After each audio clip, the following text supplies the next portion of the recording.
Hello everyone, I'm Sijin, a master student working in gravitational lensing group in University Observatory Munich and Max Planck Institute for Extraterrestrial Physics.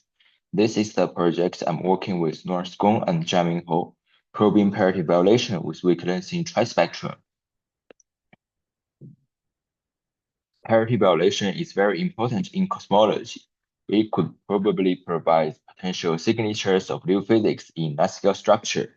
Semi lensing has been proposed to probe parity violation in the early universe. And for the weak lensing, it mainly traces the matter distribution at late times, which is complementary to CMB.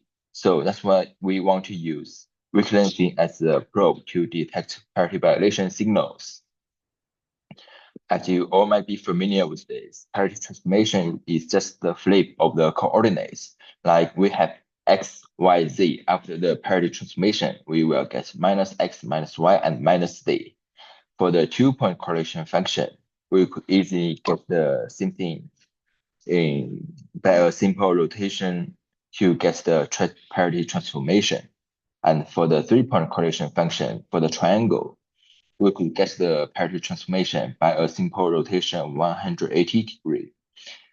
So 2-point correlation function and 3-point correlation function are loss sensitive to the parity transformation information.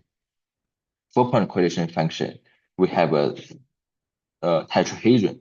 After the parity transformation, we cannot get the same thing by a simple rotation. So 4-point correlation function is the least order of n-point correlation function that is sensitive to the parity transformation for the scalar field. And usually the parity research is done for the 3D space, but why 2D space is doable? So on the 2D flat space, the parity transformation is equivalent to a rotation of 180 degrees. So we have a rotation matrix. If we choose the rotation angle to be pi, then the rotation matrix is exactly the same as the parity transformation matrix. But this is not the case for the 2D curved space, like the spherical space. So if we want to do a rotation on the 2D spherical space, we could have a rotation matrix with respect to some Eulerian angles, and the determinant of this rotation matrix is always 1. But the parity transformation matrix is the determinant is -1. So no matter how we choose the rotation angles, we cannot achieve the parity transformation by a rotation. That's why we could do the parity transfer, detect the parity signal on the 2D spherical space. Then is the weak lensing basis. Weak lensing convergence is just the projected matter density along the line of sight. Here we have the 3D matter density contrast, weighted by some lensing kernel Q chi here. And then we do the integration along the line of sight direction to get a scalar field, the convergence field. And for the lensing kernel here, we will use direct delta redshift distribution to generate this kind of expression for the lensing kernel. On the right plot, we show the lensing kernel for whose source redshift are different. So for the points with higher redshifts, the weak lensing kernel is higher. It gives higher weight and wider length compared to the points which are located at lower redshift means. After seeing the expression for the weak lensing convergence, we could express the 3D matter density contrast in Fourier space, and then further expand the Fourier mode using plane wave expansion to project the weak lensing convergence into the spherical harmonic space. So the angular trispectrum is simply the multiplication of 4 points with different L and M's. So we get this kind of expression for the angular trispectrum. The green one here is the matter trispectrum. The blue ones here are the spherical Bessel functions, and the red ones here are the spherical harmonic bases. The physical picture of the angular trispectrum, the projection is on the right. So we have 4 points located on the sphere. And we could do if the separation of these 4 points is not very small, then we could still preserve some 3D properties. So it still could give us some parity information. And then let's look at back to the equation again. Here we have many integrations. In order to simplify this integration, we will use limber approximation to simplify the calculation, to simplify the multi-dimensional integration or into only a one-dimensional integration. And also here, the angular trispectrum will depend both on L and M, both on the scale and the phase parts. In order to get a scale-only dependent part, we could introduce the reduced trispectrum. So the reduced trispectrum is basically the full angular trispectrum, which by two weakness 3J symbols. And the weakness 3J symbol has two requirements. For the first requirement, the first row should satisfy the triangle condition. So L1, L2, and capital L, they should form a triangle. And the summation of the second row should be 0. Both of these two conditions ensures the rotational invariance. The capital L is introduced as the diagonal length, because if we have only 4 legs, 4 side lengths, L1, L2, L3, and L4, and then the configuration is not fixed, we could have many different configurations. So capital L, the diagonal length, is introduced to fix the configuration. After some mathematical calculation, we could get the general expression for the weakness in angular reduced trispectrum. So the red part is the geometry part, or we can see the physics. Each as the physics part contains some geometry information or physics information. The curved F here is some factor multiplied by a weakness 3J symbol. So it gives us some triangle conditions. 5 curved F will give 5 triangle conditions here. This small matrix-like thing is a weakness 6J symbol. Mathematically speaking, it's the multiplication of 4 weakness 3J symbols. So it will give us 4 triangle conditions. And for this one, this is the weakness 9J symbol. Is the multiplication of 6 weakness 3J symbols. So it will give us like 6 triangle conditions. All of the red parts, the geometry information will give us limits on the valid valid combination of L, small l's and capital L. And for the blue one is the projection part. It tells us how we do the projection from 3D space to the 2D space. Q here is the lengthening kernel. D here is the linear growth vector. Code T here is the linear transfer function. And TR here is the primordial curvature trispectrum. Then let's go to the projection parts. So for the projection part, here we use the simple template for the primordial curvature trispectrum. Triple products multiplied by some factors. The triple product here is the source of the parity odd information.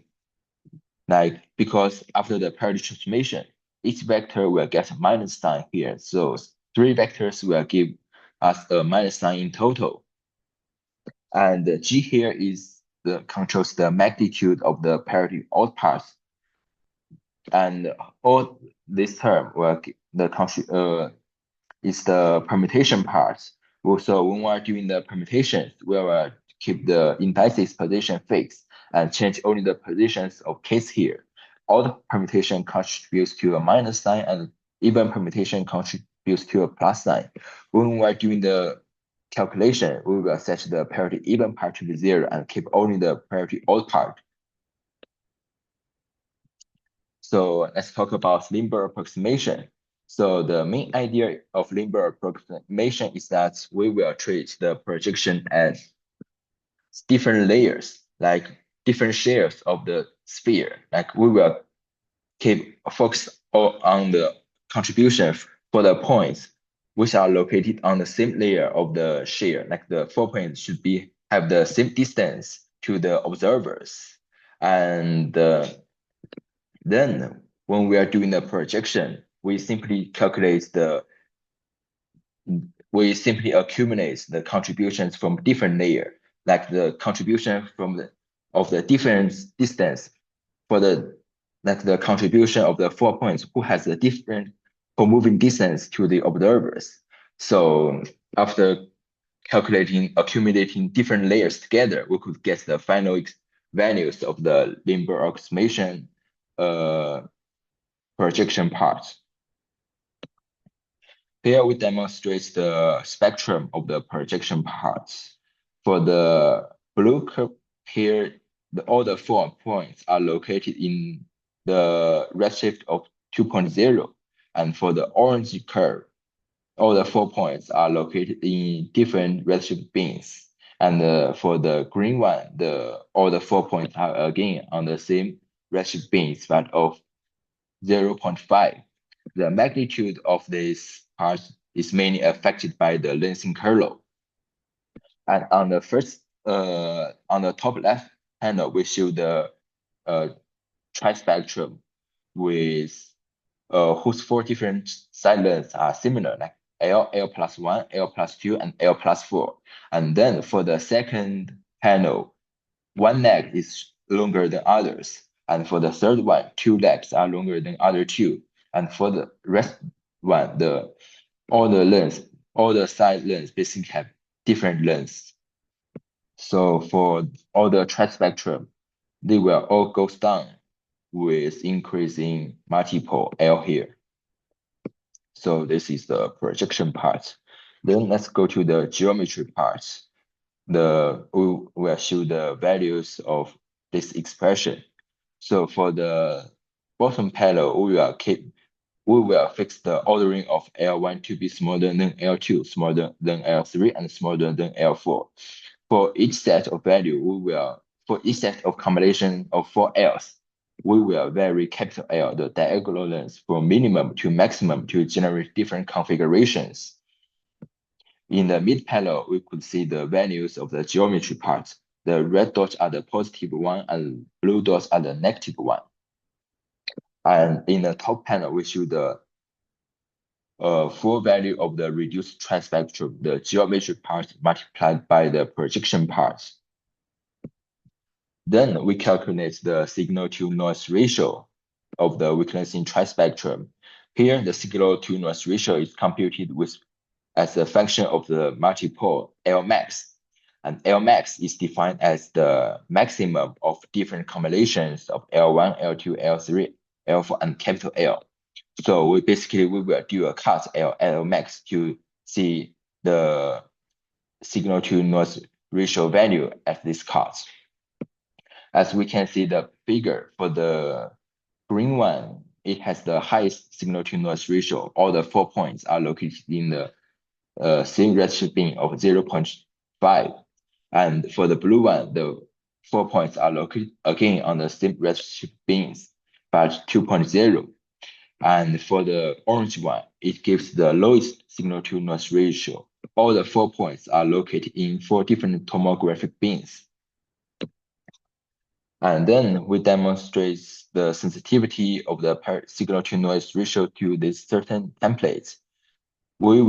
This time we will keep Lmax fixed and change the L minimum to change the L1, because L1 is just the minimum value of all different L's. Changing the L1, that means we're changing the minimum value of the configurations. So with increasing minimum values, the signal-to-noise ratio goes down dramatically. That means under this template, the signal-to-noise ratio is very sensitive to the squeezed limits. So basically, we applied a toy model primordial curvature parity-odd trispectrum evolved with linear growth factor and transfer function, and then projected to obtain the weak-lensing trispectrum. We estimate the signal-to-noise ratio, suggesting that weak-lensing may provide a complementary probe of parity-odd information at late times. That's all about my content. Thanks.